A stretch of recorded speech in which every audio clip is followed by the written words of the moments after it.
Hello students, मेरा नाम है अरुण शर्मा। आप सभी का अरुण कोचिंग क्लासेस में बहुत बहुत स्वागत है। आज का हमारा टॉपिक है interest on debentures. Interest on debentures is charge against profits earned by the company. तो जो प्रॉफिट कंपनी ने कमाया होता है उसमें से जो है वो इंटरेस्ट ऑन डिवेंचर को पे किया जाता है।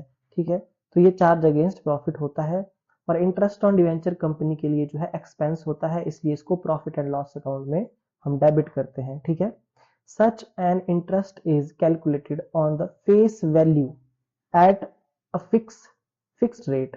ठीक है, जो भी फेस वैल्यू होती है ना, फेस वैल्यू पे जो है एक फिक्स्ड रेट से ये कैलकुलेट किया जाता है इंटरेस्ट। और जनरली इसको हाफ ईयरली पे किया जाता है। मतलब अगर 12 महीने का टोटल इंटरेस्ट है तो उसको 6 मंथ के बाद जो है वो पे किया जाएगा half yearly. More often it is through the rate of interest that the name of the debentures comes out, है ना। जैसे कि that is 10% debentures and so on। तो यहाँ पे क्या बोला गया है, it is through the rate of interest। तो रेट ऑफ इंटरेस्ट से ही क्या होता है, नेम ऑफ डिवेंचर जो है आता है। जैसे 10% डिवेंचर्स है ना, 9% debenture, 8% debenture and so on. So it is to be especially noted that even in case where a company has suffered a loss during a year, अगर कंपनी को किसी दौरान क्या होता है, लॉस भी होती है किसी ईयर में, the interest on debenture has to be paid. तो जो ये आपका इंटरेस्ट है डिवेंचर पे, इसको पे किया जाएगा। ठीक है, अगर कंपनी को लॉस भी होता है तो। As per Income Tax Act, a company is required to deduct income tax at prescribed rate from the gross amount of interest। ठीक है, तो देखिए होता क्या है कि ये जो डिवेंचर का इंटरेस्ट होता है ना, इस सपोज करिए डिवेंचर का जो इंटरेस्ट है वो 5,000 है 6 महीने का। ठीक है, तो जो एक प्रिस्क्राइब्ड रेट होगा, जैसे कि सपोज करिए 10%, तो 5,000 का जो 10% है वो हुआ 500 रुपये। तो ये 500 रुपये क्या होगा, ये 500 रुपये टीडीएस होगा और इसको जो है डिडक्ट किया जाएगा।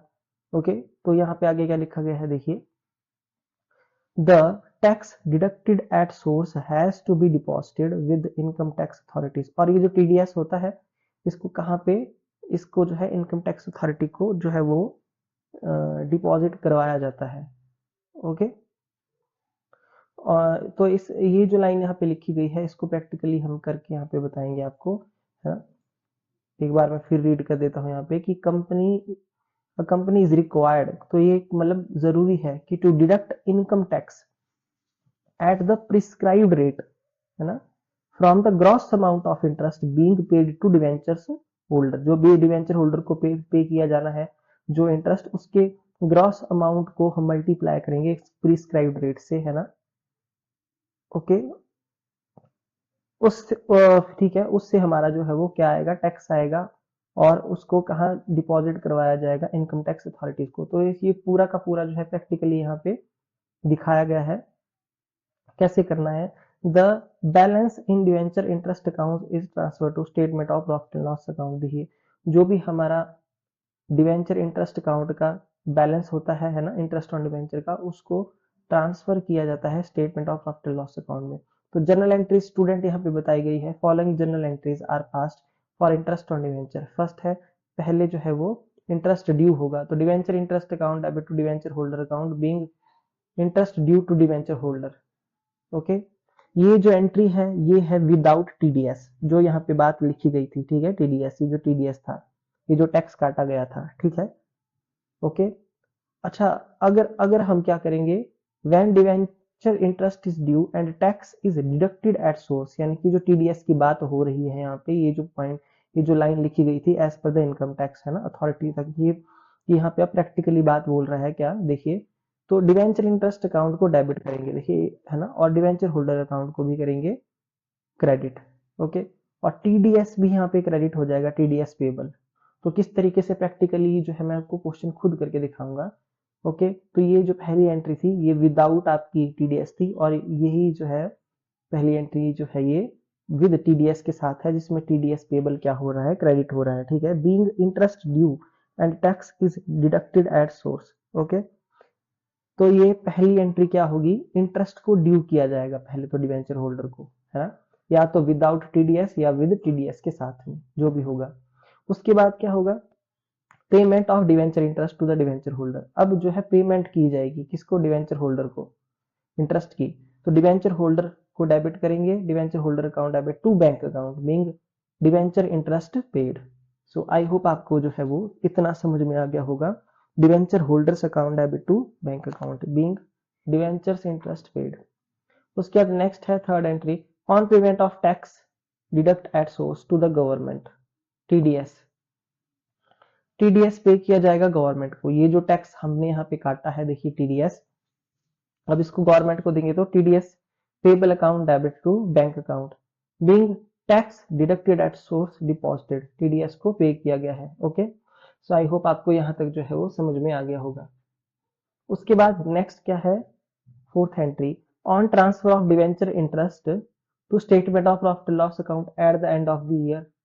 ठीक है, अब क्या होगा कि जो डिवेंचर इंटरेस्ट अकाउंट है उसको statement of profit loss account में ट्रांसफर किया जाएगा। तो ये हमारा डिवेंचर इंटरेस्ट अकाउंट है, ये जो डेबिट किया है यहाँ पे विद टीडीएस के साथ, अगर क्वेश्चन में टैक्स नहीं है तो विदाउट टीडीएस के साथ होगा। तो ये पूरा का पूरा जो बैलेंस होगा डिवेंचर इंटरेस्ट अकाउंट का, इसको कहाँ ट्रांसफर करेंगे, statement of profit and loss account में। ठीक है, तो statement of profit and loss account debit हो जाएगा, उसके बाद डिवेंचर इंटरेस्ट अकाउंट हो जाएगा credit. So being amount of debentures interest transfer to statement of profit and loss account. ठीक है, कि हमने डिवेंचर इंटरेस्ट का अमाउंट ट्रांसफर किया है प्रॉफिट एंड लॉस अकाउंट में। सो स्टूडेंट एक बार फिर से रिवाइज करवा देता हूँ। सबसे पहले जो एंट्री पास होगी, सबसे पहली जो एंट्री है वो होगी डिवेंचर इंटरेस्ट को ड्यू करने की, है ना। अगर यहाँ पे टीडीएस साथ में आता है तो टीडीएस पेबल भी क्रेडिट हो जाएगा। ओके, ये हो गई इंटरेस्ट को ड्यू किया।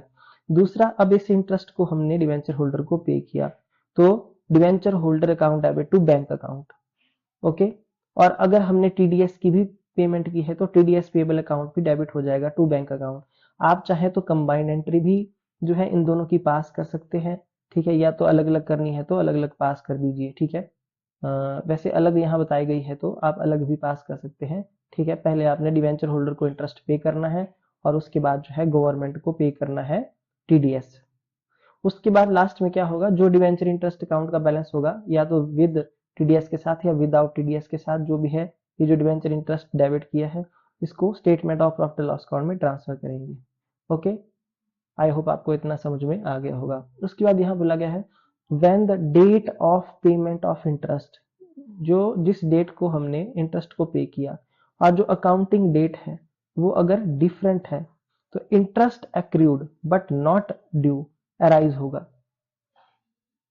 ठीक है, interest accrued but not due arise होगा और उसको क्रेडिट किया जाएगा, credited at the accounting date. कब कब किया जाएगा क्रेडिट, अकाउंटिंग डेट को, या फिर at the end of financial year. Okay, यानी कि 31 मार्च को, to maintain actual basis of accounting. तो आपको भी पता है कि जो अकाउंट्स मेंटेन होते हैं वो एक्चुअल बेसिस पे होते हैं, मतलब आउटस्टैंडिंग अमाउंट को, है ना, या फिर हमारी प्रीपेड इनकम को एड लेस किया जाता है। आपको पता होगा आउटस्टैंडिंग एक्सपेंस को ऐड करते हैं, है ना, आउटस्टैंडिंग इनकम को माइनस किया जाता है ना। ये सारी बातें आपने प्लस वन में सीखी होंगी। तो एक्चुअल बेसिस पे जो हमने अकाउंटिंग बनाई है उसको मेंटेन करने के लिए हमको ऐसा करना पड़ेगा। अगर हमारी डेट जो है इंटरेस्ट की वो अलग होगी, payment of date of interest, है ना, और अकाउंटिंग डेट अगर डिफरेंट होगी तो interest accrued but not due क्या होगा, अराइज होगा। Interest accrued and due and interest accrued but not due, देखिए दो बातें बोली जा रही हैं यहाँ पे, मैं हाईलाइट कर रहा हूं इसको, कि ये जो इंटरेस्ट एक्रूड है और ड्यू भी है, and interest accrued but not due, both are shown under current liability. तो ये लाइबिलिटी है कंपनी के लिए, है ना, क्योंकि जो इंटरेस्ट होता है वो डिवेंचर होल्डर को पे किया जाता है। ओके, तो ये हमारे लिए करंट लाइबिलिटी है। एंड सब head other current liability in the balance sheet of the company, इसको शो किया जाएगा करंट लाइबिलिटी और अदर करंट लाइबिलिटी के हेड में। सो स्टूडेंट ये बड़े इंपॉर्टेंट जैसे पॉइंट है, बहुत इंपॉर्टेंट नोट है। तो ये मैं आपको बोलूंगा कि ये जो जर्नल एंट्रीज हैं सारी की सारी इसको नोट डाउन कर लीजिए। ठीक है, और साथ में ये जो नोट दिया है इसको भी आप नोट डाउन जो है वो सही तरीके से कर लेना, ठीक है। उसके बाद यहाँ पे क्या बोला गया है, देखिए, to understand the difference between the two heads mentioned above, let us assume that a company pays interest on debenture half yearly on 31st अक्टूबर।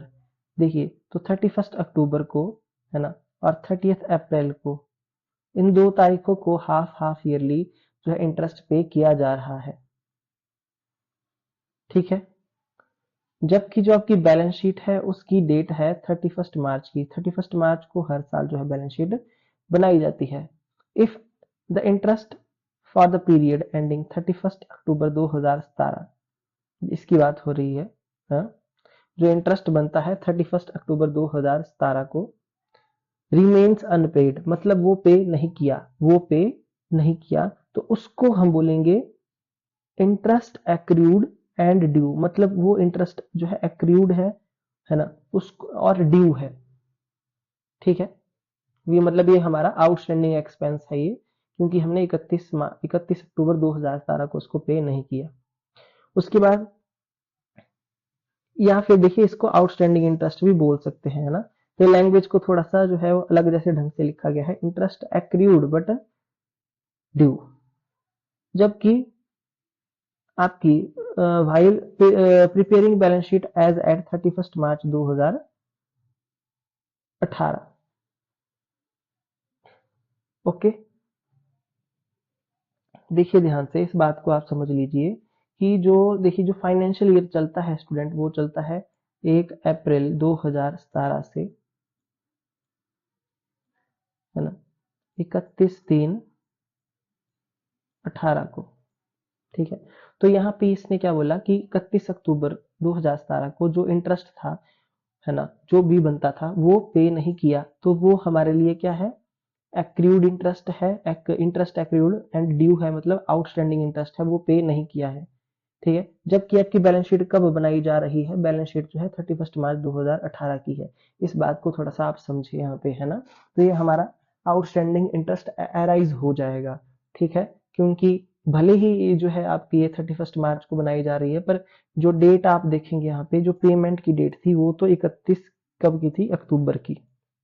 इस डेट को पे करना चाहिए था, इस डेट को पे नहीं किया, तभी ये जो इंटरेस्ट है वो आउटस्टैंडिंग बन रहा है, ठीक है। और इसको हम बैलेंस शीट में शो करेंगे, जो है करंट लायबिलिटी में दिखाएंगे इसको, अदर करंट लायबिलिटी के हेड में, ठीक है। ओके जी। और दूसरी बात यहाँ पे क्या बोली गई है, देखिए यहाँ पे the interest for the period from 1 नवंबर 2017, जो आपका इंटरेस्ट है 1 नवंबर से लेके 31 मार्च तक का, है ना, will be called accrued interest और interest accrued but not due, ठीक है। इंटरेस्ट फॉर द पीरियड 1 नवंबर से लेकर के 31 मार्च तक आप गिन सकते हैं, नवंबर, है ना, दिसंबर, जनवरी, फरवरी, मार्च, 1 2 3 4 5। सो ये हमारा नवंबर, दिसंबर, जनवरी, फरवरी, मार्च, है ना। तो यहाँ तक जो है 1 2 3 4 5 मंथ बनते हैं 31 मार्च 2018 तक, है ना। जबकि यहाँ पे आपके पास देखिए डेट दी गई है, ठीक है, 30 अप्रैल की, है ना। तभी जो है नवंबर से लेकर के 30 अप्रैल तक 6 महीने होंगे, हाफ ईयरली की यहाँ पे बात हो रही थी। सो स्टूडेंट इस वाले पॉइंट को आप 1 मिनट ध्यान से देखिए, यहाँ पे क्या बोला गया है कि जो इंटरेस्ट होगा, पीरियड की बात की गई है 1 नवंबर से लेके 31 मार्च 2018 तक का, है ना, उसको क्या बोला जाएगा, एक्रूड इंटरेस्ट, और interest accrued but not due, जो कि ड्यू नहीं है ना। इंटरेस्ट एक्रूड है पर ड्यू नहीं है। जब हम प्रिपेयर करेंगे, बैलेंस शीट बनाएंगे 31 मार्च 2018 की, तो यहाँ पे क्या बोला क्या जा रहा है कि both type of accrued interest, है ना, चाहे वो ड्यू हो या नॉट ड्यू हो, उसको शो किया जाएगा करंट लायबिलिटी में, बैलेंस शीट में, है ना। तो ये बात आपको ध्यान में रखनी है, ठीक है। One must keep in mind that interest on debenture is not paid for debenture issued as collateral security. हाँ, एक ये देखिए एक बात और ध्यान पे रखनी है कि जो आपने debenture as a collateral security क्या किए हैं, इशू किए हैं, उस पे इंटरेस्ट पे नहीं किया जाता है। सो स्टूडेंट, बाकी ये जो बातें यहाँ पे ये डेट वाइज लिखी हुई है ये मैंने आपको बता दी, ये मैंने आपको समझा दी, बट जब हम क्वेश्चन करेंगे तो आपको बहुत ज़्यादा क्लियर तब होगा, है ना, कि मैं क्या बोलना चाहता हूँ। ओके, सो आज के लिए इतना ही। बट अगर आपको यहाँ पे जो है थोड़ा सा डाउट होगा इस पैराग्राफ में, तो आप जो है मुझसे कांटेक्ट कर सकते हैं, है ना, और पूछ सकते हैं। सो आज के लिए इतना ही। Thank you so much.